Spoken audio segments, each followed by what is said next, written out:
wanted to see if we can leave at least 20 minutes at the end of class today All for some right. question and answers time. Um, Okay. for those of you who haven't participated, this is kind of the fourth installment of a short series of classes that I wanted to give, kind of reflecting on the current state of democracy and looking at a few specific challenges to democratic governance. If you haven't participated in the other, we had two classes in January, one last week, and then this is the last class in this kind of series. And I apologize if I'm repeating myself, but one of the reasons I wanted to take a moment to reflect on this isn't because I'm trying to make a political statement as for one party, for another party, for one way of governance versus another. But I do believe that democratic governance has value in itself. And I think that the world that we find ourselves in today, not just because of recent elections or whatever, but because of a confluence of events, of complexity of world systems, et cetera, things we're going to talk about have brought us face to face with several different challenges to the practice and the praxis of democratic governance.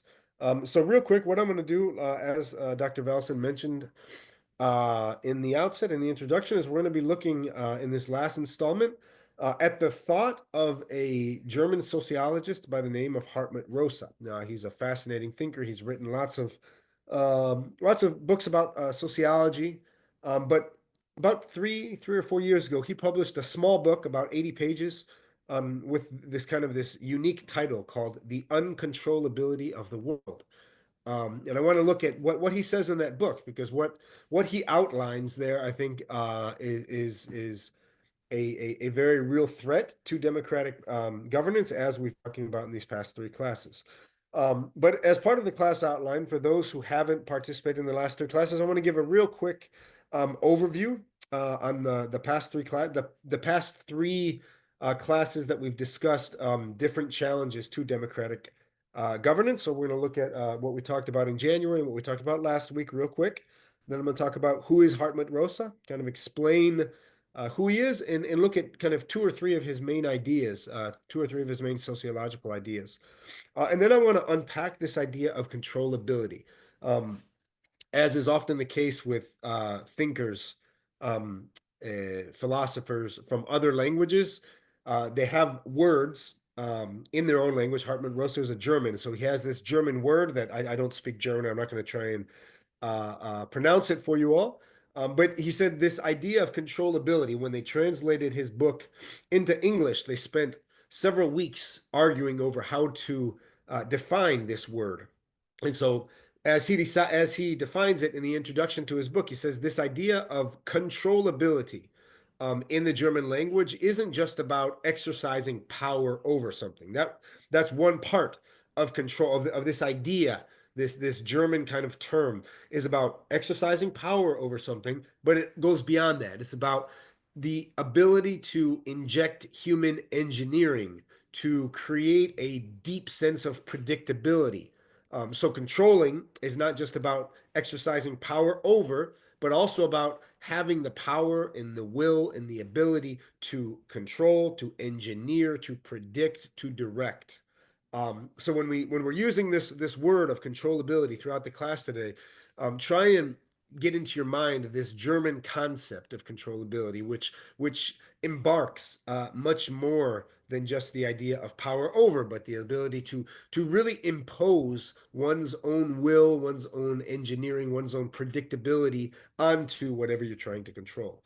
So we're going to talk about that, and then what I'll outline it right now. The main thesis of Hartmut Rosa's book is that our desire to control, to predict, to engineer, to impose on the world, in the society and in the civilization in which we live, is leading directly to a return of the uncontrollable, right? This human desire, this human hubris. We've talked about this, the traditional Greek idea of human hubris leading to our downfall, right? The Icarus who tries to fly into the heavens, but his wings are melted by the power of the sun, or the ancient Hebrews who tried to build a tower of Babel to reach the heavens. I mean, in all of the different cultures and in many different mythologies throughout the world, there's this idea of human hubris that when we try to impose our will, when we try to control, to engineer, to direct, this leads to an uncontrollable demise.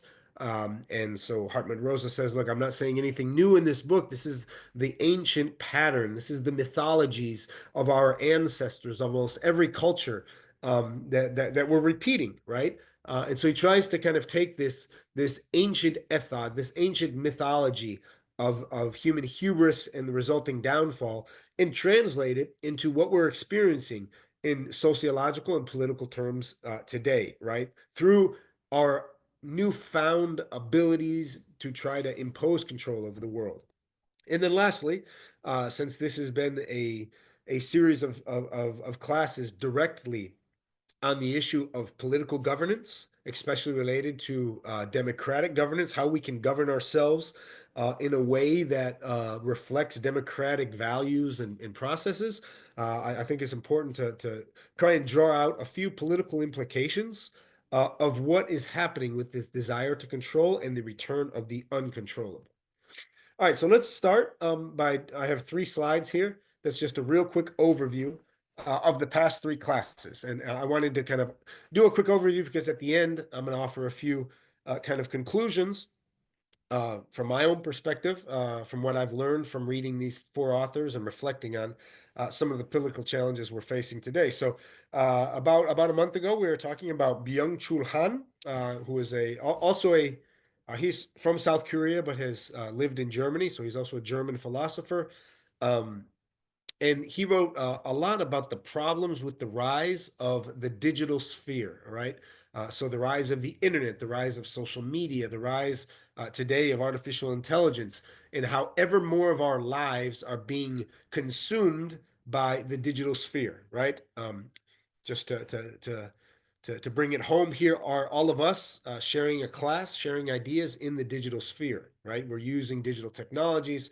And one of the things that Byung-Chul Han says in his book Infocracy, we looked at his book called Infocracy, is that we have moved over the past 10, 15, 20 years from the age of democratic discourse, right? We have left behind this space where people lived in tangible physical communities where there were realities and challenges that were shared. And one of the great kind of illustrations that he shared there was back in 1864, there was elections in the United States. It was right before the Civil War. Um, and there was a great debate over the issue of slavery. There was one political party who was very much in favor of maintaining slavery and one who was about abolition, of freeing of the slaves. And these 2 political candidates for president of the United States traveled for about a year all the way around the country, right? And they would engage in debates in the format for the debate over this central issue that kind of pertained to the well-being, to the soul of the nation.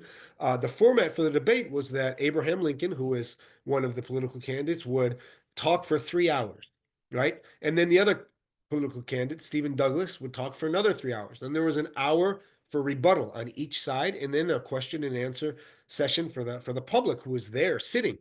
So it was about an 8 to 9 hour debate. And I don't know if I was to try and talk for 3 hours and then Dr. Velson was to talk for another 3 hours and we had another hour debate. I don't know if our attention spans would be up for that in the world we live in today, right?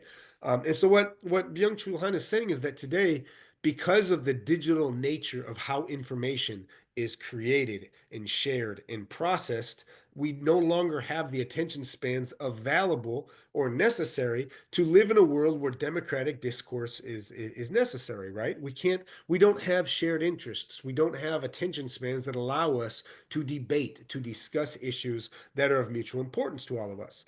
He also said that we've moved from this age of democratic discourse through the age of corporate media entertainment and monopoly, right, into the age of a billion broadcasters. So if you go back 30, 40, 50 years, maybe even just 10 or 15 or 20 years, the majority of media was consumed by people was owned and transmitted by these huge media conglomerates, right? Fox News, CNN, BBC, World News, all of these very, very powerful private corporations who are kind of monopolizing the ability to create a narrative, right? To share news.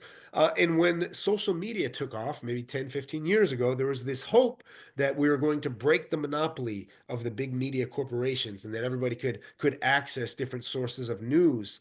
But what has happened, according to Byung-Chul Han, is that when we created this algorithmic system of sharing information, which is what we live in today, we've created the age of a billion broadcasters, what he calls infocracy. The digital sphere of the internet turns everyone into a broadcaster. Everyone has something to share, has an idea, and is transitioning into algorithmic controlled and individualistic worlds, right? We no longer have shared spaces where we have democratic discourse because we're all competing for attention. Everybody is throwing out words and nobody has the ability to listen, right? And what Byung-Chul Han argues is that democracy is impossible in a world where we cannot meet face to face to discuss and argue over issues that pertain to our collective well-being. And he thinks that the infocracy brought about by the digital sphere is thus one of the biggest challenges to the world of democratic governance. The second class was following the thought of this man here. You see in the picture, his name is Curtis Yarvin, who is a person who has kind of come to fame over the past couple months as the current administration in the United States came to power. The vice president of the United States, J.D. Vance, actually once hired this man to work as a consultant with him. And he's a political thinker, a historian, very well read. But he says openly that he is a neo-monarchist, which means that he believes that democracy is a failed political experiment and that we need to return to monarchical government, monarchical being kings and queens, right? That the best way of rule throughout history was through the enlightened ruler who monopolized power, etc. So he says that given the complexity of a globalized, highly interconnected, and high-tech world, democracy is not feasible anymore. We're too many people. We have too many things going on. Our economy and structure of the world is so complex that we cannot trust people to vote correctly. We cannot trust people to have good decision making. Thus, we need to govern the nation like a firm, he says, like a Fortune 500 company, right? We need to have a president that acts like a CEO, a strong-handed executive branch that yields absolute power, right? And he was writing all of this 10, 15 years ago.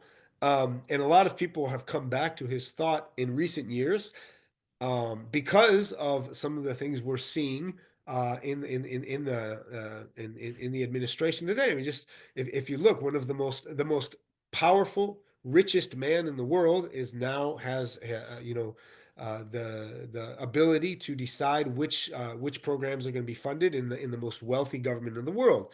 I'm not arguing whether that's a positive or a negative thing, but I think that this is kind of a movement towards governing a country like a firm, right? That we need to get away from democratic governance and have a CEO. A CEO of a company doesn't have to consult with his employees, right? Doesn't have to ask them what they think. He can act, he can decide who he's going to fire, who he's going to keep, what direction the company is going to go, how the company is going to maintain its competitivity, etc., right?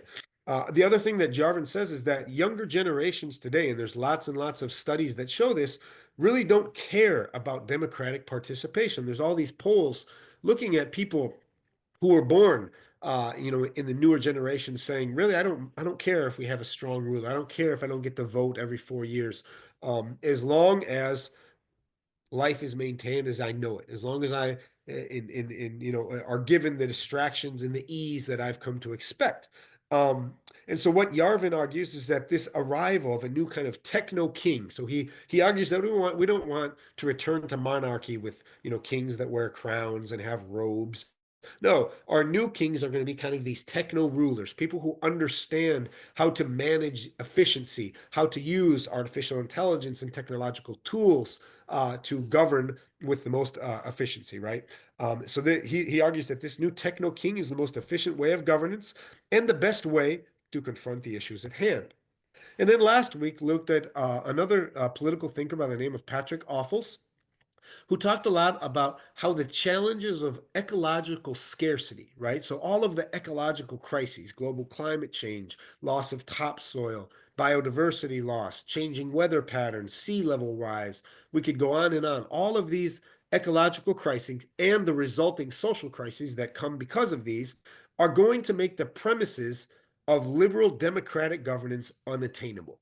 He says essentially that the Western ideal of individualism, right? The democratic foundations of the Enlightenment, which guide modern day forms of democracy. So, individualism, the idea in itself of human rights, capitalist, governance by the invisible hand of the market, written by Adam Smith, right?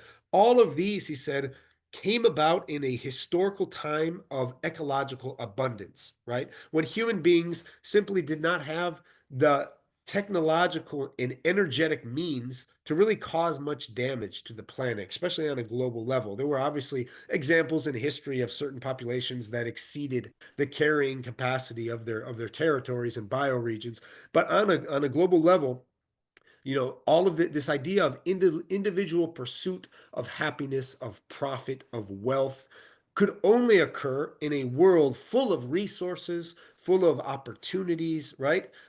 In a world of what he calls ecological abundance. But he says, in the past 3, 4, 500 years of exploitation,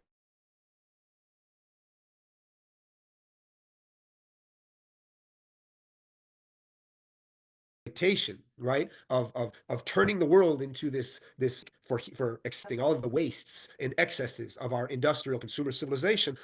This idea of ecological abundance is over, and we are now living in the realities of ecological scarcity, right? So, ecological scarcity, the Western idea of liberalism or of democratic governance is not going to be is cannot continue in its current form. And he kind of in his books he lays out two options, right?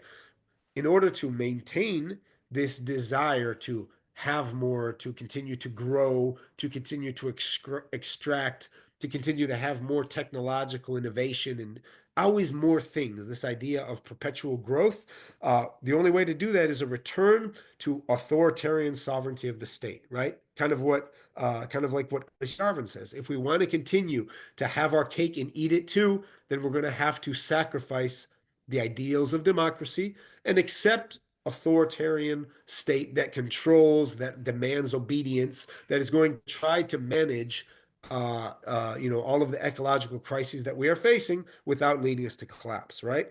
Or, and this is the other kind of hopeful aspect of Patrick Offals, we can return to a proper scale of governance in human societies. Kind of like what Byung-Chul Han was saying. Democracy works best on right scales, right? When people can meet face to face, when we live in an embodied manner, in a communitarian manner, where there are issues that affect my life that also affect the lives of my neighbors, the people who I share a space with. In this correct scale is where democracy is supposed to work, right? And if you go back 2, 3,000 years, when all of the original Greek philosophers were creating this first kind of ideal of democracy, and how when Plato and Aristotle and the others were writing about democracy in the polity and the polis, it was this idea that it happens on a small scale, right? The city state. It wasn't meant to occur on these large, grand scales like we live today. So those are the first three classes, and I wanted to touch on those because Hartmut Rosa is going to give us a frame to try and take those three issues that we outlined, the three main issues, and that Byung-Chul Han, that Curtis Yarvin, and that Patrick Offals outlined, and he kind of wraps them up into one, right? So Hartmut Rosa is a German sociologist, a political scientist, and he's most well known for developing a sociological theory of resonance and a temporal sociology of social acceleration. Resonance is an interesting concept, and we're not going to touch about that in this class.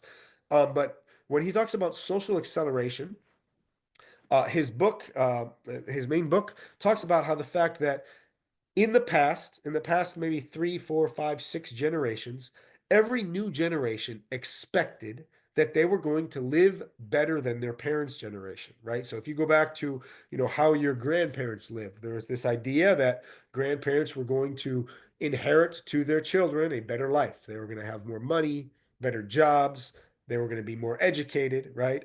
So, the grandparents never went to school. Then the parents' generation, they went to high school. And the parents' generation passes it to the children, hoping that they go to university. And the idea, as you increase your education, you increase your consumer ability. You're able to live in a better house, have a better job, have more income, take more vacations, travel more. And throughout the past couple hundred years, there's been this idea of social acceleration that we always have expected to live better than the previous generation. But what Hartmut Rosa says is that we need to recognize that this is a new idea, right? If you go back just a couple centuries, nobody expected to live better than their parents' generation. There was a sense of stability where people expected to inherit a life and reproduce it instead of improve upon it. Um, and one of the things that Hartmut Rosa says is that with this sociology of social acceleration, we've moved into a moment where today we have to move faster, work harder, accept more implicating changes just to stay in place, right? This idea of climbing the social ladder worked for previous generations, right? Because if you worked hard, if you dedicated yourself, then you could expect to live better than previous generations. You could see a result. But he said that's no longer the case. And there's all these different studies and polls showing how the generation of young people today cannot expect the vast majority of them to live better than their parents' generation in terms of having more wealth, having a better job, having more education. That's not the case. Right now, people are working longer hours, studying longer.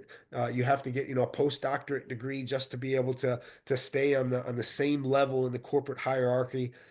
So we're working ever harder, moving ever faster just to stay in place, right?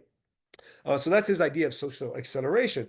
In 2020, he published this tiny book called The Uncontrollability of the Work, whose central premise is the modern world in which we live has an incessant desire to make the world engineerable, predictable, available, accessible, and disposable in all its aspects, right? These ideas, like I said, this German word for controllability, it implicates all of these ideas, right? Engineerability, predictability, availability, right? The world has to be 100% available for human desire. Whatever we want, we should be able to take from it, accessible and disposable in all its aspects. That's what our political institutions, our economic institutions, our cultural expressions today are all formed, this Western idea of controllability, right? Of wanting to have the world for ourselves, to create the world for ourselves, right?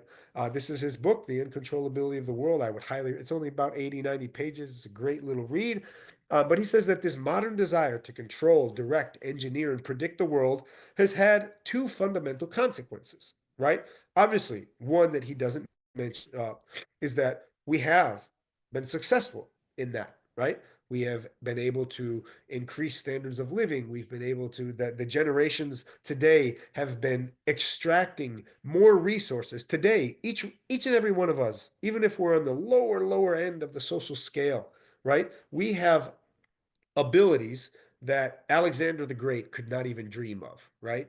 If we save up a little money, we can fly in the air on an airplane and go from one side of the world to the other, right? Alexander the Great, to go from one side of the world to the other, had to go on elephant caravans that took 8 months, right? So all of us today live like kings and queens and monarchs and princes and princesses. We have an enormous amount of stuff available to us, right? Obviously, that's not equitably distributed. There's obviously millions and billions of people who don't have those opportunities, but a huge percentage of humanity has is benefiting or is feeling the advantages of this idea of this desire to control the world. And so the two consequences, he said, is that one, it alters our relationship to the world in a way without historical precedent, right? Never before in the history of the world has there been billions of people who've had the ability to live like kings and queens, right?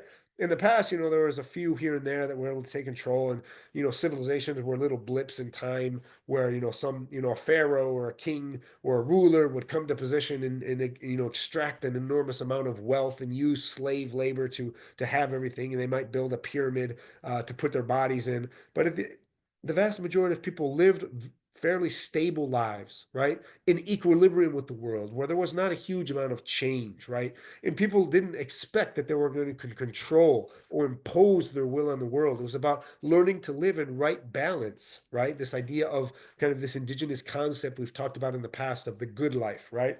And the second consequence is that this desire and the subsequent attempt to control the world produces a world that in the end is utterly uncontrollable in all the relevant aspects. And that's kind of the paradox, he says. Like our desire to control is leading to uncontrollability. Our desire to predict is leading to unpredictability, right? Just take the idea of the climate, right? Today, you can turn on any weather station and there's an enormous amount of information about, when it's going to rain, when it's going to snow, what's the maximum temperature, the lower temperature, an enormous amount of data. At the same time, this ability to control is and predict is leading to global climate change, right? Where we have no idea what we're unleashing, right? What's the climate going to be like in 10 years, 15 years, 100 years, right? We've unleashed a beast, right? That is beyond our ability to control, right? And what Rosa says is that it is only in encountering the uncontrollability, the uncontrollable aspect of our existence that we really experience the world, right? This idea of living in these little bubbles of controlled existence is limiting in the aspect that it draws us away from what the world is really like. So here are a few quotes from his book, his central thesis again. I'm going to read this. Because we, as late modern human beings, aim to make the world controllable at every level, individual, cultural, institutional, and structural, we invariably encounter the world as a point of aggressions or as a series of points of aggression. In other words, as a series of objects that we have to know, attain, conquer, master, or exploit. And precisely because of this, life, the experience of feeling alive and of truly encountering the world, that which makes resonance possible, always seems to elude us. This in turn leads to anxiety, frustration, anger, even despair, which then manifest themselves in acts of impotent political aggression, right? Um, I mean, it's kind of ironic, don't you think, that billions of people are living like kings and queens. We're living an existence that Alexander the Great and the pharaohs could not even imagine, right? The abilities that we have, the technologies that we have. Yet at the same time, there's all these studies that show that once you pass a certain threshold of wealth, mental health begins to decline. Substance abuse starts to go up. The amount of human satisfaction, the sense of human relationships that give us meaning, the sense of belonging to Earth, to the world, all of this starts to erase, right? So from a sociological aspect, what Hartmut Rosa is saying is this desire to control obviously has an enormous amount of ecological and environmental consequences leading to this uncontrollable aspect, but they also at the same time it's also dehumanizing, right? Because one of the greatest aspects of humanity is being able to give in to a sense of uncontrollability, understanding that our lives in proper scale, right, that we can't control everything. When we give up that desire, we can find what he calls resonance, right? Resonance is like the ability to feel in harmony with our community, with our family, with others, right? It's kind of like that if you are in a relationship with your husband or with your wife and you're always trying to control exactly what he or she does, that's obviously going to lead to a rupture in the relationship. But when you understand that your spouse or your partner is his or her own person, you learn to interact together, understanding that you're never going to be able to control every aspect of how they live, then you find a point of resonance in that relationship where there's respect, where there's love, where there's the ability to create something together. Here's a few other quotes from this book. The cultural principle of modernity is centered on relentlessly expanding humanity's reach, right? This idea that we always have to bring more under control. The basic institutional structure of humanity can only be maintained through constant escalation. This idea that we always have to grow, they always have to have more, want more, need more. A modern society then is one that can stabilize itself only dynamically. We talked about this at the beginning, this idea of dynamic equilibrium. In other words, that we require constant economic growth, constant technological acceleration, constant cultural innovation in order to maintain the status quo. And if we don't do this, if our economies don't grow, if our cultures don't move, if our cultures don't create ever new forms, if our technologies do not innovate, the political system fractures, right? So that's what this kind of goes back to what Patrick Offals was saying, that this idea of constant growth, which required what Patrick Offals said, this full world, this ecological abundance, is no longer here, right? Another thing that another great point that Rosa makes. Oops, sorry. Let me get this out of the way. Is that because modern societies can stabilize themselves only through escalation, they are structurally and institutionally compelled to bring more and more of the world under control, right? We see this every day, every news thing where, we're creating new technologies that are dominating the human brain. We're creating things that can think better than us, that's going to be able to extract resources better. If you walk around, there's hardly any places anymore that are untouched wildernesses. Everything is controlled by humanity, right? We are structurally impelled from without and culturally driven from within to turn the world into a point of aggression. I really like this idea there. I mean, it's an unfortunate idea, but I think it's a great kind of outline of where we are at in modern day civilization, right? Everything that we come up against is something that we have to compete against. The world, right? If something is stopping us from receiving what we want, then it's a point of aggression that we must enter into conflict with, right? So, how do we make the world controllable? According to Hartmut Rosa, we do this through always trying to make it more visible, more accessible, more manageable, more useful to human desires, to human ends, and more legible, right? Legible, we've talked about in other classes, another sociologist by the name of James Scott, who looks at the sociology of the state, right, of governments. And says that, yeah, governments exist to create a pattern of legibility so that how civilization functions can be understood by the state, right? And we do this as well by the homogenization of the world in which we live. Science visibilizes the world, right? The scientific method, the last 300 years of scientific progress, we're able to break things apart into their smallest dimensions and understand how things work. Technology makes the world accessible. We're able to extract things. We're able to control things. Our technologies give us power that our human bodies do not have.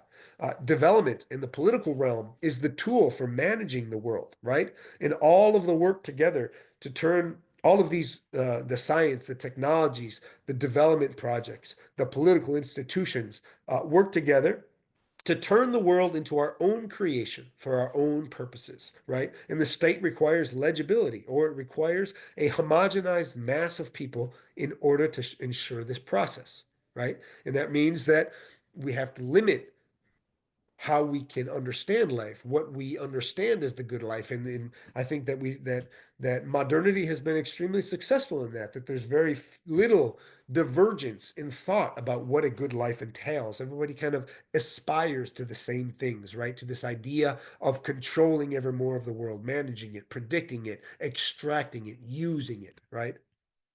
What is the problem with this, right? Maybe we should say that this has been good. Like we said, all of, many people are living like kings and queens, right? We're living well. We have more things available to us. What's wrong with trying to control the world?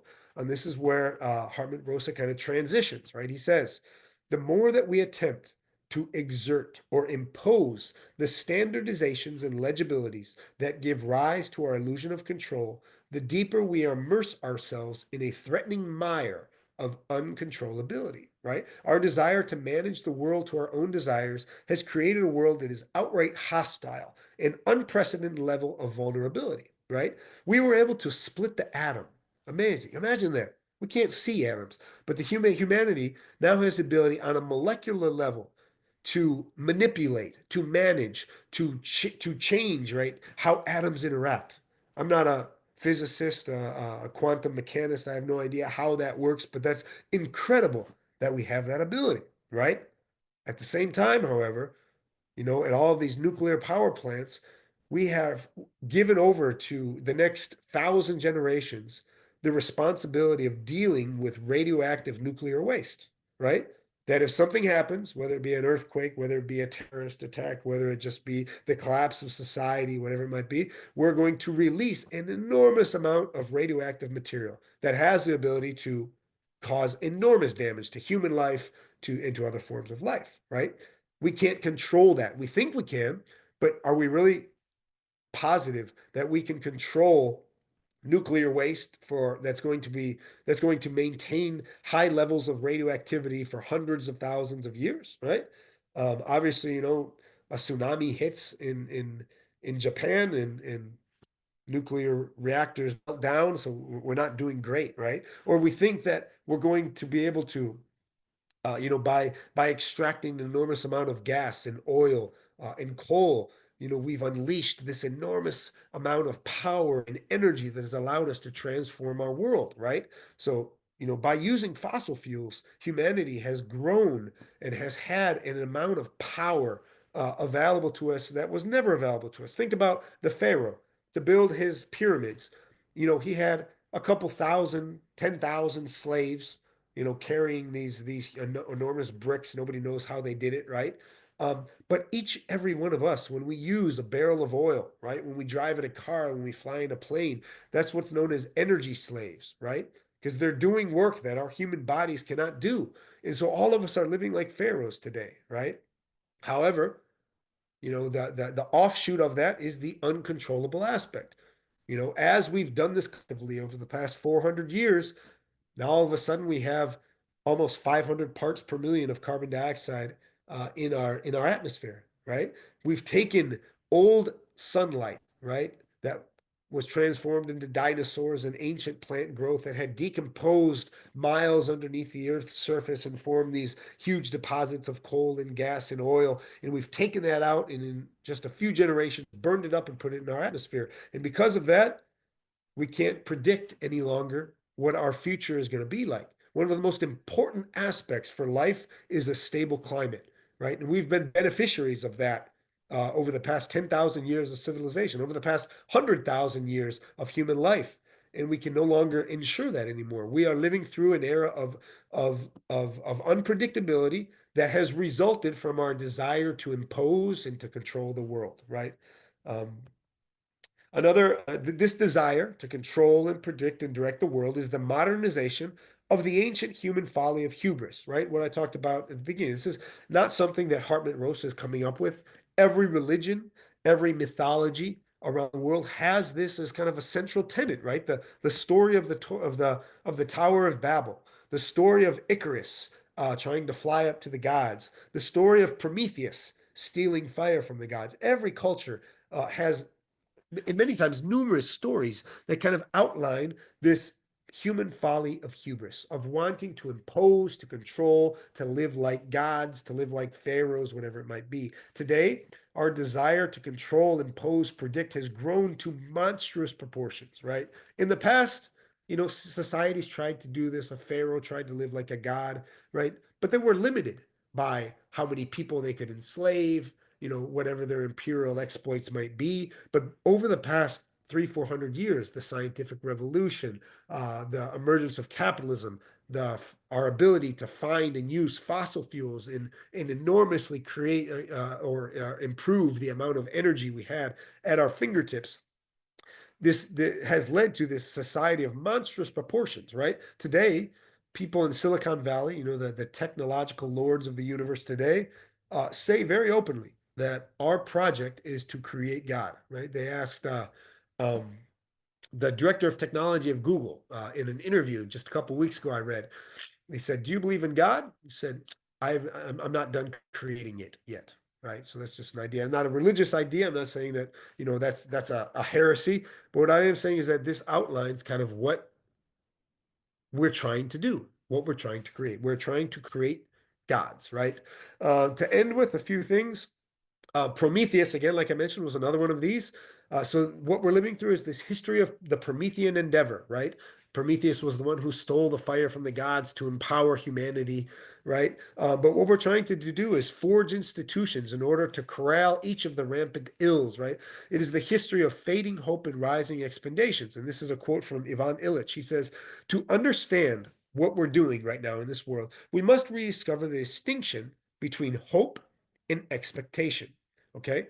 Hope, in its strong sense, means trusting faith in the goodness of nature, while expectation, as I will use it here, means reliance on results which are planned and controlled by man. Hope centers desire on a person from whom we await a gift. Expectation looks forward to satisfaction from a predictable process which will produce what we have the right to claim. So there's what Illich was getting at here was that there were two brothers in Greek mythology, Prometheus and Epimetheus, sorry.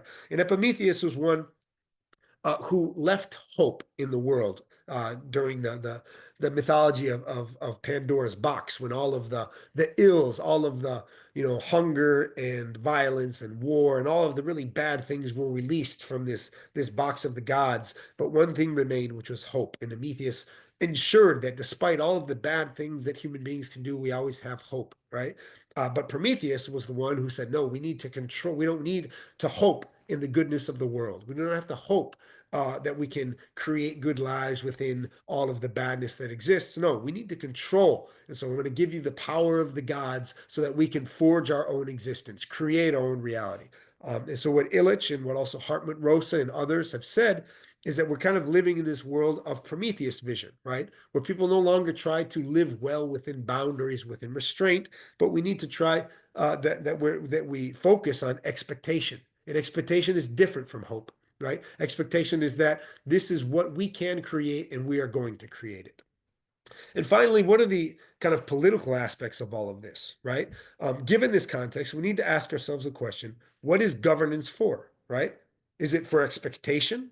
Or, in other words, to ensure and impose our mastery of the world? Or is it for hope, to find ways to exist well within proper bounds of necessary restraint? If politics is simply about finding the most efficient ways to continue our illusions of control, then it seems obvious that we will have to gravitate back towards a totalitarian system that will be much more efficient at attempting to control the uncontrollability that we have unleashed, right? If we want expectations, if we want to be able to expect a world of ever more growth, ever more technological mastery, we will have to sacrifice the hopes of democracy, right? If, however, politics is about discovering together the governance strategies for living well within limits, then democracy might yet still have a future. Democracy, as we said, from its very founding fathers back, in indigenous cultures, in the Greek philosophers, democracy was always meant to work best at the local level on a proper human scale, where individuals have a common interest in issues that belong to them, that affect them, and that are intimately important to them. The retention of democracy, then, depends in part on a return to right scale and on a return to a sense of belonging, of mutual ties, reciprocal obligations, which are the bedrock of democratic participation. The Dunbar number is something that anthropologists have looked at, essentially saying that our brains, neurologists have been involved in these studies, showing that our brains are able to create meaningful relationships with up to around 150 people, right?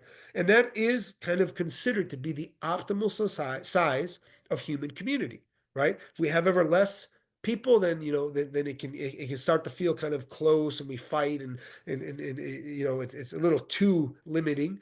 If we get to thousands of people, the relationships that we maintain with those people are not meaningful anymore because they're not centered on issues that are common to both you and I. And so the Dunbar number is roughly 150 people, right? And how do you take that number and organize that into proper governance structures? To create small scale governance on a village scale, and then how these interact on a larger scale. But there's been lots of interesting experiments about how we can use this idea of right scale to create strong and resilient kind of democratic governance structures. And then finally, in proper scale, human societies can find meaning in restraint instead of the alienation and inevitable frustration resulting from endless pursuit of control and predictability, right? If we give up this idea, this modern idea of wanting to bring under control the rest of the world, well, we're going to have to then live in restraint. And in modern languages, this idea of limitations, of boundaries, of restraint, almost always have a negative kind of feel to them. And I think that we need to challenge that. We need to find that by living in proper restraint together with community, we can find abundance through that restraint. We can find meaning. We can find goodness. Translated into political terms, this also means that in proper scale, human communities might continue for the foreseeable future to fight about how to create a good life within these boundaries. Fighting about what is mutually important is the essence of democracy and can only occur when my neighbor and I can argue passionately over an issue one day, only to settle accounts over a reconciliatory bottle of tequila the next. And I wanted to end with this to just share a story. In my own village where I live in El Salvador, we have a small river that runs through this little village where seven families live, and we're always fighting over who has access to the water. There's always arguments over this was my part of the stream. You put your well here.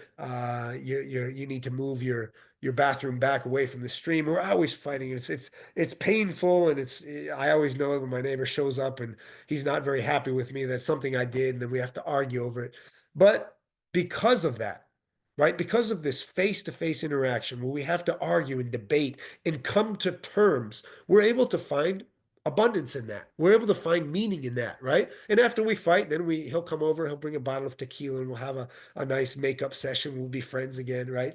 And the result of that is a sense of community, a sense of belonging.